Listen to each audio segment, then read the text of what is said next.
It was the very beginning of the year 1912. A giant chunk of ice broke off a glacier in southwest Greenland. The ice was made up of the snow that had fallen about 100,000 years before the event. That was the time when mammoths were still roaming the planet. The iceberg started its journey. It was a huge thing, more than 1,700 feet long. It weighed around 75 million tons. It was also a very peaceful chunk of ice.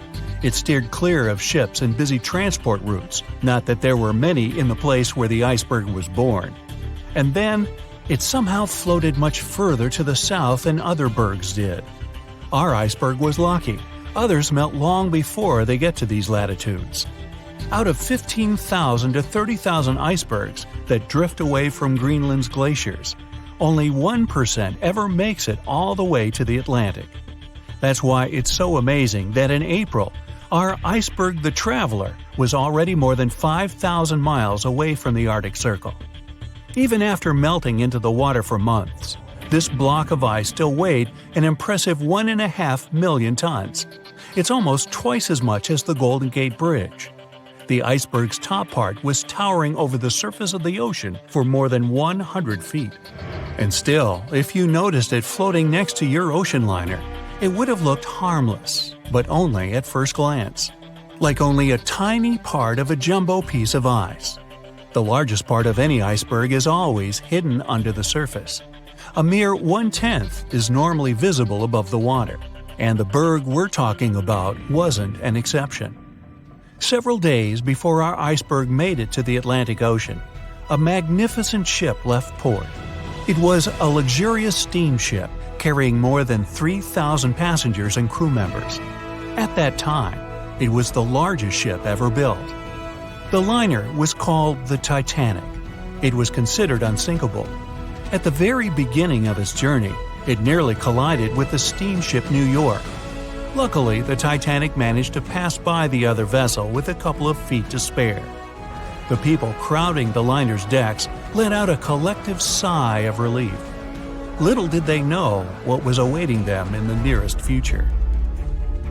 Meanwhile, the iceberg was approaching the area the Titanic was going to cross on its way to New York.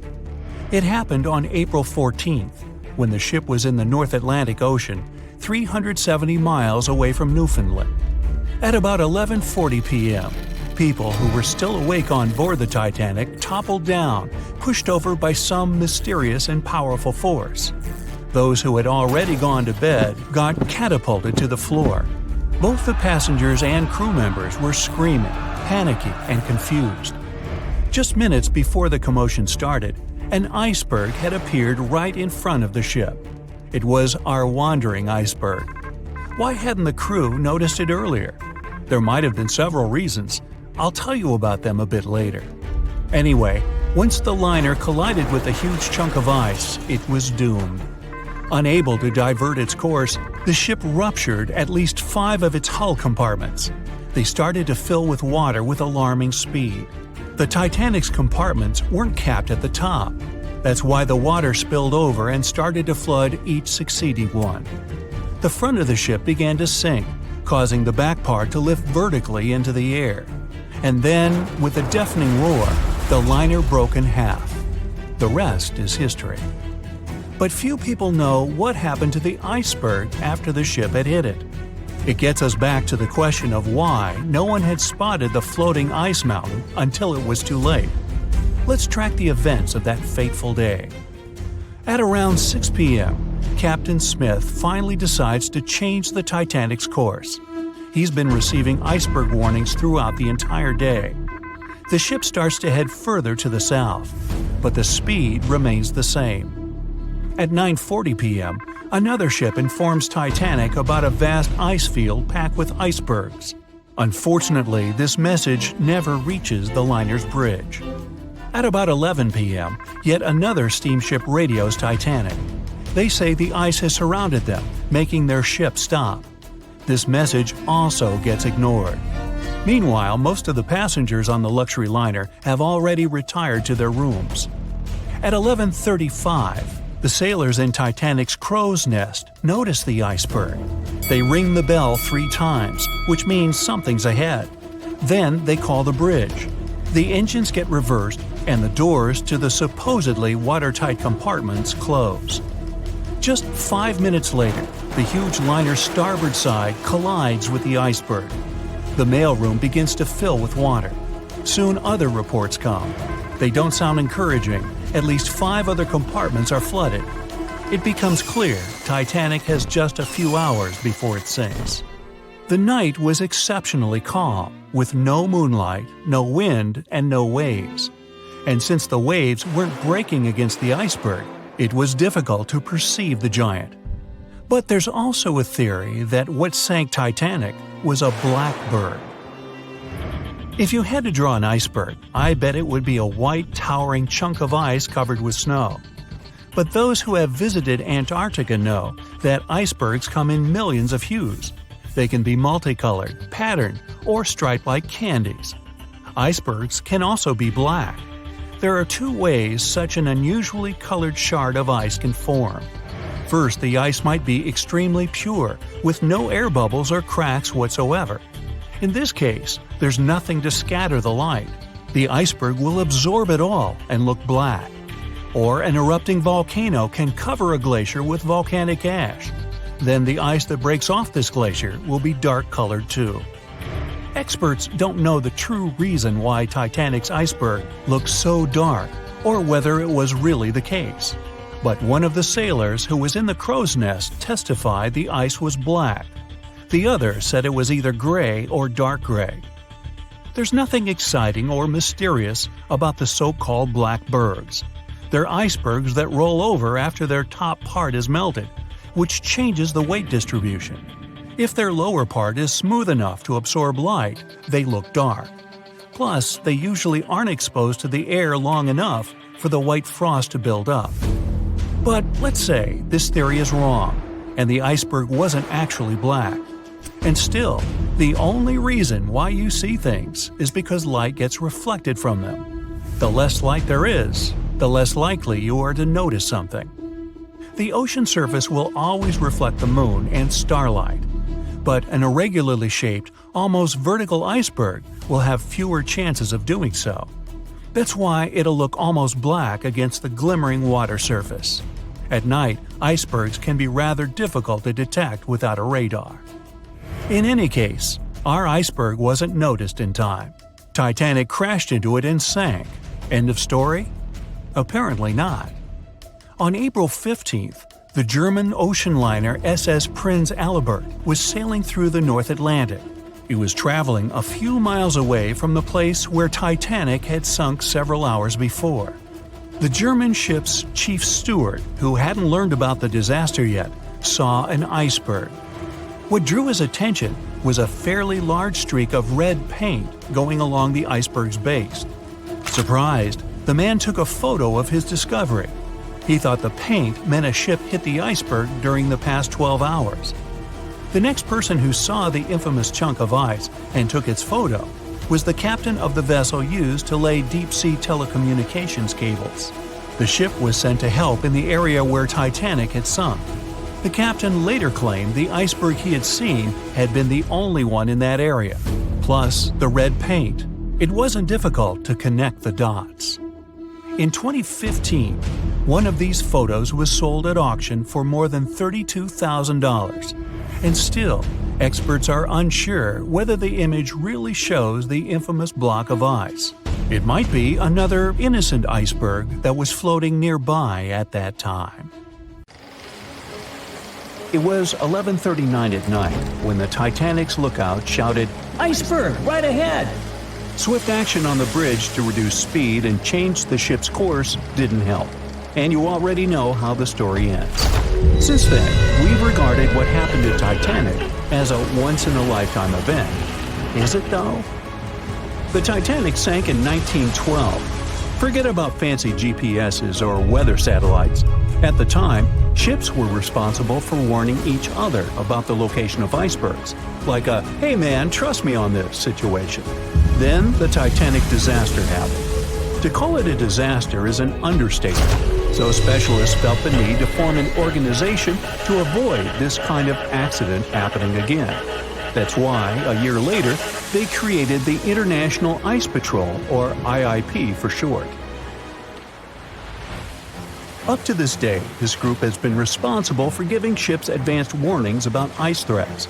IIP improved their methods over the years, from ship reports and aircraft patrols to satellite images. Recently, they've also been using oceanographic buoys, floating devices providing real-time information about ocean conditions up to 164 feet below the surface to predict the potential drift of icebergs. Luckily, IIP is doing an excellent job in reducing ship iceberg collisions. But don't get too comfortable, because even the most advanced detection equipment can't entirely avoid an unfortunate situation. Between 1980 and 2005, there were 57 incidents involving vessels and icebergs. And the chilling truth is that today's ships are more likely to run into an iceberg than the Titanic was. Studies have shown that 1,038 icebergs crossed the area where the Titanic sank back in 1912. You might think that's a lot, but scientists say it's not really a big deal. I mean, yeah, it's on the higher side, but there have been 14 years with even more iceberg activity since then. Nowadays, the number of icebergs is going up due to the accelerated melting of Greenland's glaciers. And since more ships are heading into polar waters, the chances of ships bumping into icebergs are higher. But the real danger for captains is invisible enemies, called growlers and bergy bits. Growlers are these small icebergs that can be the size of a regular door. And bergy bits are also considered small, measuring around the size of a school bus. These icebergs might seem harmless, but they're actually tricky since they can be completely invisible to radars or satellites. Let's see what happens when a modern cruise ship as big as the Titanic hits one of these small icebergs. Meet the Norwegian Sun, a luxurious cruise ship like Titanic, as it has the capacity to accommodate 2,400 passengers and more than 900 crew members. On July 2022, this cruise ship was on its way to Hubbard Glacier in Alaska when it found itself in the middle of a dense fog. Suddenly, passengers felt an impact and were terrified as the ship experienced a severe jolt. The fog immediately cleared and they realized what had happened. The Norwegian Sun had collided with an iceberg of the growler type. But the outcome was entirely different from Titanic. Thankfully, there were no injuries, and both the passengers and staff reached the Alaskan docks safely. Expert divers checked the condition of the boat, and they discovered that the ship had suffered some damage after the collision, so the rest of the trip was canceled. Now don't stress about packing for your next trip across the Atlantic, because accidents like the one with the Norwegian Sun are really rare. I mean, it's common for ships to encounter ice, but what's unusual is for it to be a problem. Most modern cruise ships wouldn't get physically damaged by an iceberg, and there's a reason for that. You see, the steel used in the Titanic also played a significant role in the disaster. The unsinkable ship, after all, was not so impact-resistant. Back then, the Titanic's hull was constructed using around 2,000 steel plates, which are believed to have been produced in an open hearth furnace. As a result, the steel contained a high concentration of phosphorus, oxygen, and sulfur. High levels of these elements make steel brittle at low temperatures, causing it to fail upon impact. While the steel used on the Titanic was of the highest quality available at the time, it wouldn't meet the safety standards of modern ships, and it was approximately 10 times less safe than what today's vessels use. But the most significant difference between the design of the Titanic and a modern ship lies in how the hull is put together. You see, the Titanic was built using over 3 million rivets for its hull and upper deck structure. So, when it struck the iceberg, the rivets started a chain reaction, causing the entire section of the hull to collapse simultaneously, causing an uncontrollable flood of water. In contrast, modern ships use a method called submerged arc welding, which fuses the edges of metal pieces together, creating a strong and continuous bond. This is safer because if any part of the ship gets damaged, the tear doesn't spread, making things worse. The damage remains contained within that section. Okay, so small icebergs are becoming more common, and vessels have been adapted to deal with them. But there's still one more scenario to consider. What if a huge cruise ship hit an iceberg the size of a 5-story building? Imagine we've just created the world's largest cruise ship on the planet. Let's call it the Bright Seaside. Our floating resort is massive, 4 times the size of the Statue of Liberty. It's longer than the Titanic by 318 feet and carries about 3 times more passengers and crew. And just like the Titanic, our fictional ship can cruise at a top speed of around 23 knots. Now, picture this scenario. The Bright Seaside is cruising at full speed in freezing waters. It's the middle of the night, and the captain doesn't realize that all the iceberg detecting equipment on board isn't functioning. It stopped working 3 days ago. It's very foggy out there, and the lookout also fails to spot a 45-foot tall iceberg. If that whole situation played out, and the ship smacked into the iceberg head-on, well, it could potentially lead to a sinking. But you can see how unlikely that is, right? That's why experts are quite confident in saying that ice isn't likely to sink modern cruise ships. It's also worth mentioning that safety measures have improved a lot since Titanic. A modern large vessel can take days to sink, which provides enough time to keep everyone safe. Crews are definitely better prepared to handle evacuation procedures, and passengers should also go through safety training before cruising. I know, it is annoying to do that when all you want to do is drink a lemonade or some other beverage by the pool. But, all these safety tips are what saved the MS Explorer from becoming a modern Titanic. You see, back in 2007, all 154 people on board this Antarctic cruise ship managed to get into lifeboats after the ship hit an iceberg. Now imagine their panic as they waited for help for 4 hours. The crew did an excellent job in keeping everybody safe, no doubt.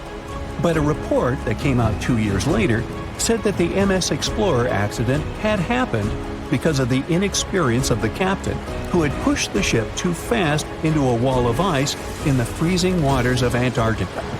That means that no matter how much tech a ship's got or how fancy its materials are, if you've got a careless captain and a crew that doesn't know how to handle an iceberg hit, yep, a disaster similar to Titanic could happen again. But hey, you shouldn't stress over it. Trust the professionals and keep in mind the odds.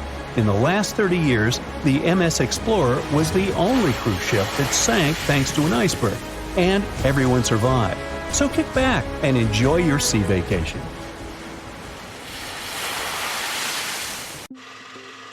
We know Titanic from so many stories, even a movie, but now we have its first full-sized digital scan. And nope, it's not like those models from before, where we mostly imagined what the ship was supposed to be like. This time we got a real digital scan. A team of experts really mapped the deep-sea floor around the Titanic together with the ship itself. We basically got a 3D view of the entire wreck, which is like going deep down beneath the ocean's surface and seeing Titanic as if all the water has been drained away. So, the story of the wreck started in 1985, 73 years after the Titanic went down. The explorer named Robert Ballard stumbled upon it somewhere between 2 submarines that also went down in that area. He was actually on a different task back then, so he didn't even have time to explore the ship properly. But as he was searching for the submarines, he realized how ocean currents affect sinking debris. He noticed the heaviest objects sank quickly and left a trail of debris behind, the trail that followed the currents. Using this knowledge, Ballard made a hypothesis the Titanic had broken in two and left a debris trail as it sank. Before he found the wreck, everyone thought the ship just went down in one piece after hitting an iceberg. So everyone knew where the ship was so the adventure could start, or not. It was hard to explore it. The ship is enormous, and the dark depths of the ocean make it really difficult to capture its whole body in one go. So we mostly relied on glimpses of the decaying ship, and had to settle with teasing scattered parts of the whole picture and filling it up with speculations and stories. But in the summer of 2022, we finally got something different. A team of experts from Magellan Loaded, a company specializing in mapping the deep sea, teamed up with Atlantic Productions, who were making a documentary about the project. They embarked on a mission to capture the complete view of the Titanic. They used submersibles. Those are vehicles that go underwater, remotely controlled by a team of skilled explorers. These submersibles dove deep into the ocean. It wasn't an easy job. They spent over 200 hours collecting information about the entire length and breadth of the wreck. It was like a real-life treasure hunt. But instead of finding gold and jewels, they took something even more precious. Over 700,000 images of the Titanic from every angle possible. Yup, they took photos of every tiny part of the ship, even the not-so-interesting bits most of us would usually skip. Even mapping the muddy parts was an important part, because it helped fill in the gaps between the more exciting things they discovered. And this was a way for all of us to finally get a detailed 3D reconstruction. Even though it's been more than 100 years, you can still recognize the bow of the Titanic, covered in rust that hangs down like stalactites. On top of the bow is the boat deck, where a big hole gives us a glimpse into the empty space where the grand staircase once stood, like a window into the ship's glamorous past.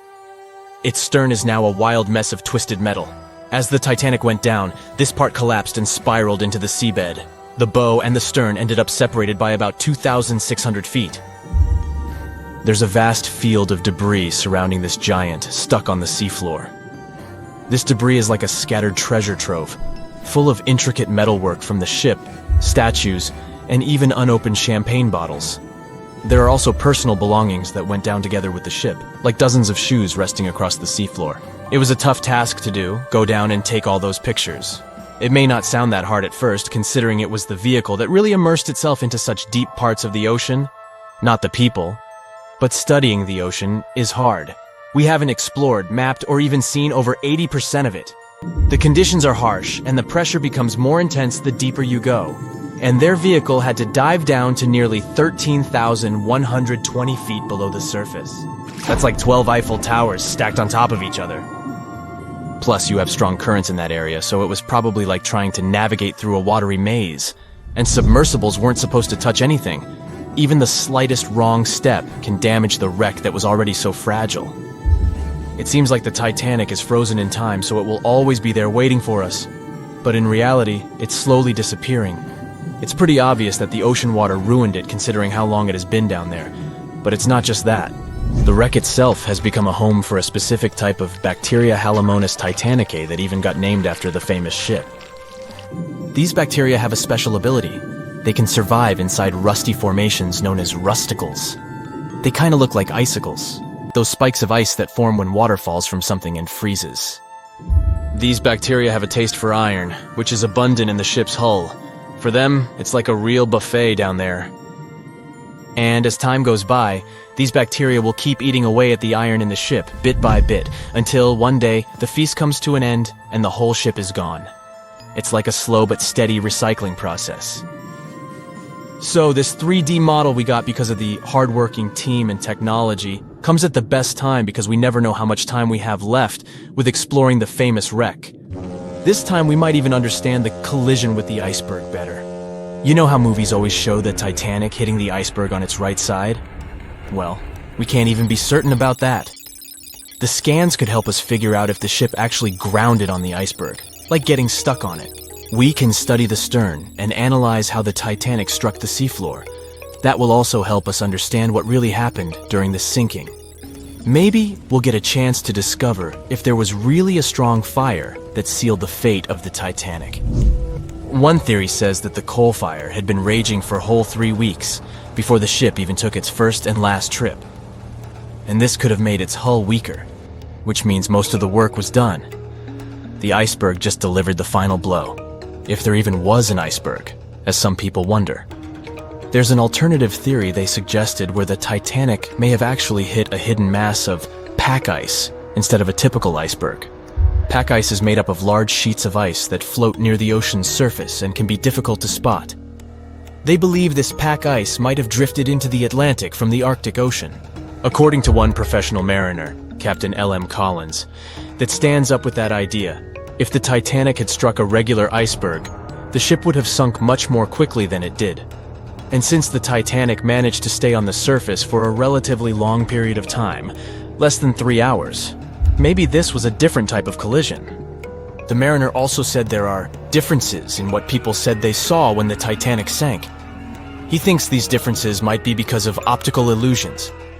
In this case, when people were looking at the ocean that night, the way the light was reflecting and the conditions at sea might have made things appear closer or distorted. So when they saw something in the water, it might not have been exactly what they thought it was, whether it was an iceberg or something else. Binoculars might have helped the crew members to spot the potential danger, but unfortunately, they didn't have any. It appears they were locked inside a cabinet, and no one knew where the key was. That's it for today. So hey, if you pacified your curiosity, then give the video a like and share it with your friends. Or if you want more, just click on these videos and stay on the bright side.